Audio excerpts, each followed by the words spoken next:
Welcome back to the Deep Dive, everyone, and a special welcome if you're joining us through the podcast channel. Yeah, welcome. We're really glad you're here today. We're doing one of our deep dives, really aiming to help you fully get your head around a truly transformative book. Today, it's all about Carol S. Dweck's groundbreaking work, Mindset, the New Psychology of Success. Yes. It's a fantastic book. It really is. It breaks down these two really different ways people look at their abilities, how they face challenges, and, basically their whole lives. What's so fascinating, I think, is how her research, which actually started pretty simply, just watching kids trying to solve hard puzzles. Right. How that uncovered something really fundamental about human potential. It sort of challenges what we even think we're capable of. Yeah, it makes you rethink those limits we set for ourselves, doesn't it? Totally. Okay, so let's unpack this then. If Dweck's work is so powerful, what exactly are these two mindsets? And how do they shape us so early on? Right. So Dweck introduces two main mindsets, the fixed mindset and the growth mindset. Okay. In a fixed mindset, people basically believe their core qualities, think intelligence, talent, even personality, are just, fixed, set in stone. Like you've got a certain amount and that's it. Exactly. You have what you have. So their whole focus kind of shifts to proving they have those qualities. Trying to look smart or talented. Precisely. Rather than actually becoming smarter or more talented through effort. And, this raises a really key question. What happens when someone with this mindset hits a challenge? Or, even worse, fails? Yeah, what happened? Well, Dweck saw this so clearly in her early research. She watched this 10-year-old boy faced with a really tough puzzle. He actually pulls up his chair, gets this grin, and says, I love a challenge. Wow, at 10. Yeah. He was just like the perfect example of the growth mindset even then. And that's different from the others. Oh, completely different. The others would sort of grunt, struggle. They saw the hard puzzles as a threat, Like it was measuring them, judging them. Exactly. A judgment on their fixed ability, not an opportunity to learn. Okay, so that's where it gets really interesting, isn't it? The growth mindset. That's the total opposite, right? The belief that your abilities, even the most basic ones, can be developed. Yes. Developed through dedication, through hard work, brains, talent. Yeah.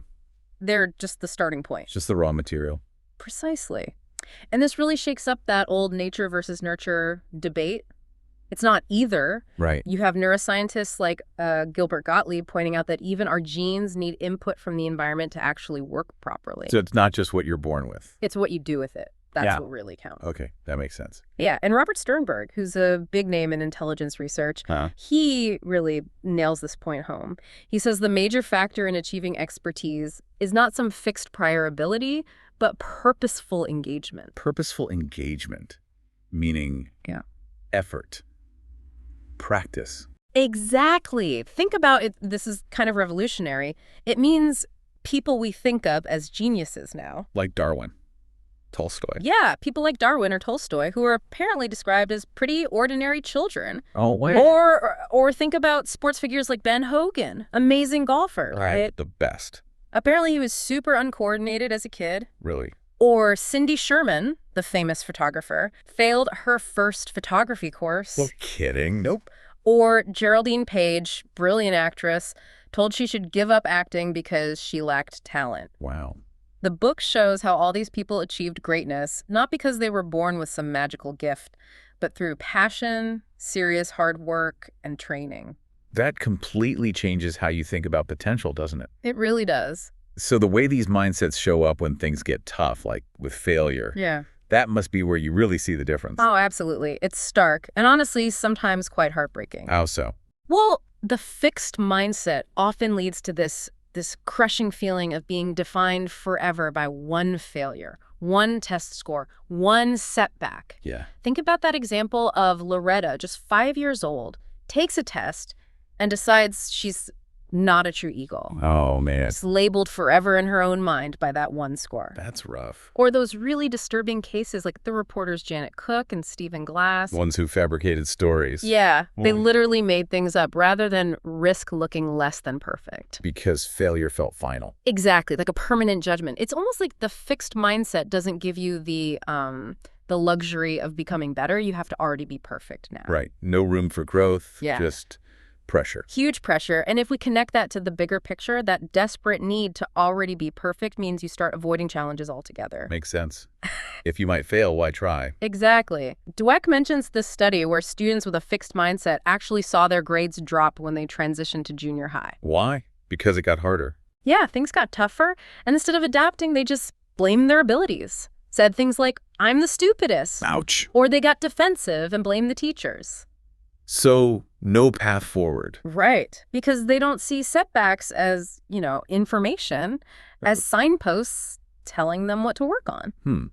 So what does this mean when you encounter something really difficult, like, say, a tough subject in school? Well, for those stuck in that fixed mindset, like a challenging chemistry class, it becomes this bad feeling in my stomach. A physical reaction. Yeah, a real aversion because it threatens their idea of themselves as smart. But the growth mindset, folks. Totally different reaction. They'd say things like, when they tell me I can't, it really gets me going. So challenge actually fuels interest for them. Exactly. Challenge and interest go hand in hand. Wow. And this was shown really well in that brainology program Dweck talks about. Brainology, what's that? They taught students that their brains literally grow and form new connections when they're challenged, like muscles getting stronger. And knowing that helped? Massively. They weren't just told this abstract idea.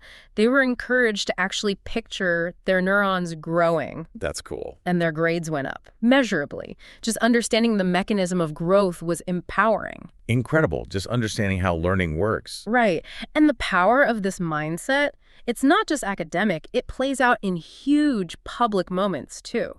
Like what? Think about Jim Marshall, the NFL player who ran the wrong way for a touchdown. Oh, yeah. I remember hearing about that on national TV. Exactly. For a lot of people, that would be it. Career defined by that one most devastating moment. Totally humiliating. But for someone with a growth mindset, failure doesn't define you. It's just a problem. Something to face, deal with, and learn from. So he learned from it. He learned and he moved on. He refused to let that one mistake become his entire story. That takes strength. It takes a certain mindset. Or think about Christopher Reeve after his accident. Superman, yeah. Yeah. Paralyzed. Doctors basically said he wouldn't regain movement. But he pursued this incredibly demanding exercise program. Why? Because he believed he could. And he did regain some movement, didn't he? He did. Defying the odds. It just shows the power of believing growth is possible, even against medical expectations. Seeing possibility instead of just limits. Exactly. And, it's not just about individual stuff like grades or recovering from accidents. You mentioned it affects relationships, too. That's fascinating. Hugely. It's a real eye-opener. With a fixed mindset, people often expect relationships to be, instantly perfect. Soulmates. Fairy tales. Kind of, yeah. Yeah. This idea that compatibility should just be there. And if you have to work at it, if there are arguments or struggles. It means it wasn't meant to be. Exactly. Which, leads to problems like Charlene in the book, whose partner Max had moods that weren't perfectly compatible. Or Penelope, who kept searching for this mythical problem-free partner who wouldn't even, put ketchup on his food wrong. Okay, maybe a bit extreme. But I see the point. Minor issues become deal breakers. Right. Because the underlying belief is that people and relationships are fixed. So what does the growth mindset look like in relationships? Well, John Gottman, who's a top relationship researcher. Yeah, heard of him. He has this great line, every marriage is a cross between a fixed mindset and a growth mindset. Interesting. For couples leaning towards growth, problems aren't signs of fundamental flaws or incompatibility. Your opportunities. Exactly. Opportunities for communication, for understanding, for growing together. It's less they lived happily ever after. More like they worked happily ever after. Yeah. Constant learning, adapting, supporting each other's growth. That sounds more realistic and maybe more rewarding. I think so. Dweck mentions her cousin Kathy, whose husband left after 23 years. Oh, wow. Devastating. Could have been. But instead of seeing it as a fixed failure, she embraced it as a new chapter, went dancing, met someone new, moved on. She saw it as a chance for new growth. Exactly. Not the end of her story, but a turn. It really shows that perspective shift. That's a really powerful example. And this idea of growth as a strategy, it applies to self-control too, right? Like habits, dieting, anger. Absolutely. With self-control, the fixed mindset is brutal. How so? You slip up once, eat that piece of cake, lose your temper, and you immediately beat yourself up. I'm incompetent. I have no willpower. I'm just bad at this. Exactly those thoughts, like Nathan in the book, trying to eat healthier. one bite of dessert and he felt like a total failure and just gave up. That all or nothing thinking. Right, because he saw willpower as this fixed thing he either had or didn't. So the growth mindset approach is different. Completely. It sees self-control not as some innate trait, but as a skill. A skill you can learn. And practice. Just like any other skill, it's about developing strategies. Like those chemistry students planning their study time. Precisely. They didn't just hope they had enough smarts. They planned, managed distractions, stayed motivated.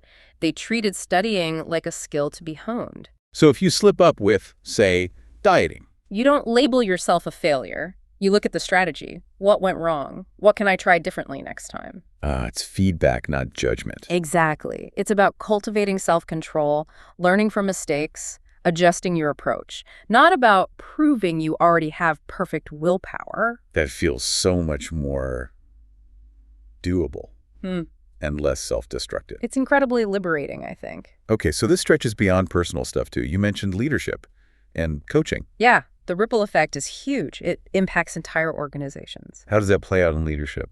Well, Malcolm Gladwell talked about this, how American corporations got kind of obsessed with the talent mindset. Believing in naturals? Yeah. Born leaders? Yeah. Which led to putting these celebrity CEOs on pedestals like Lee Iacocca.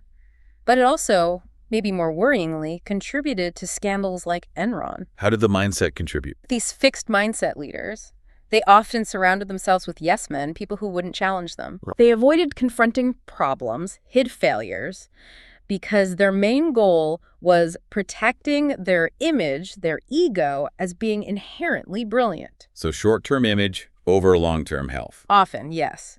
Contrast that with Jim Collins' research in Good to Great. Okay, what did he find? The truly great companies, they weren't led by those flashy, ego-driven geniuses. No, who led them? They were led by often quite self-effacing people, humble but with this fierce resolve. Humble but determined. Exactly. They confronted the brutal facts, even their own mistakes, but they never lost faith that they'd succeed in the end. That sounds like a growth mindset leader. Absolutely. Lou Gerstner turning IBM around is a classic example. He wasn't a tech genius. Right. But he came in and rebuilt the culture, focused on teamwork, listening to customers, breaking down that smugness he saw. It was all about continuous improvement. Not about proving IBM was already the best. Right. It was about making it the best again through hard work and facing reality. And sports. That seems like a place where natural talent would dominate. You'd think so, wouldn't you? But mindset is huge there, too. Many coaches now complain about athletes with a fixed mindset. Why? What do? They grumble about feedback. They take correction personally, like it undermines their confidence, their natural ability. Instead of seeing it as helpful. Yeah. Dweck contrasts this with maybe how things used to be, where parents might give process-focused tips after a game. You know, maybe try focusing on your follow-through next time, not just blaming refs. Interesting shift. And think about legendary coaches. John Wooden at UCLA. Multiple championships. Legend. His whole thing was relentless practice on fundamentals, constant learning, building that growth mindset, effort over just talent. Okay. Or Pat Summitt, the Lady Vols coach, incredible record. She actually said success could be the enemy. The enemy. Why? Because it can make you complacent, fixed. While losing, that forces you to look hard, to develop, to work harder. Wow. That flips the script. It really does, and it makes you ask, why do we idolize naturals so much? Yeah, and why? People like Muhammad Ali, Babe Ruth, Michael Jordan, we call them naturals. Right. Born great. But they didn't see it that way. Ali talked about his brain in the ring, how hard he worked. Jordan was known for his insane work ethic, constantly upgrading his skills. He was cut from his high school team, wasn't he? Exactly. The natural label completely misses the immense effort, the growth mindset that drove them. Okay, this is all incredibly insightful. So bringing it back to us, to you listening, what's the main takeaway? What does this mean for everyday life? I think the most empowering message from Dweck is that your mindset isn't fixed. It's not permanent. You can change it. Yes. Just knowing about these two mindsets is the first step. You can start to catch yourself. Catch yourself when? When you're in that fixed mindset mode. Maybe avoiding a challenge because it feels too hard, or feeling defined by a mistake, or getting discouraged just because something takes effort. So awareness is key. Crucial. And once you're aware, you can consciously choose to shift. Shift into a growth mindset. Yeah. Actively decide to embrace the challenge, see the mistake as a learning opportunity, value the effort itself. Remember that brainology idea effort actually changes your brain. Right, those neurons forming new connections. Exactly. You're literally growing. Okay. And that leads to maybe the biggest question Dweck leaves us with. Which is? What do you want your life story to be when you look back? Do you want to be someone who polished their unused endowments saying, oh, I could have been this or that, living with regret? Oh. Or do you want to say, I went for it. I gave my all for the things I cared about. I learned, I grew, I stretched myself. Choosing the narrative through your mindset. Exactly. Choosing growth allows you to write that second story.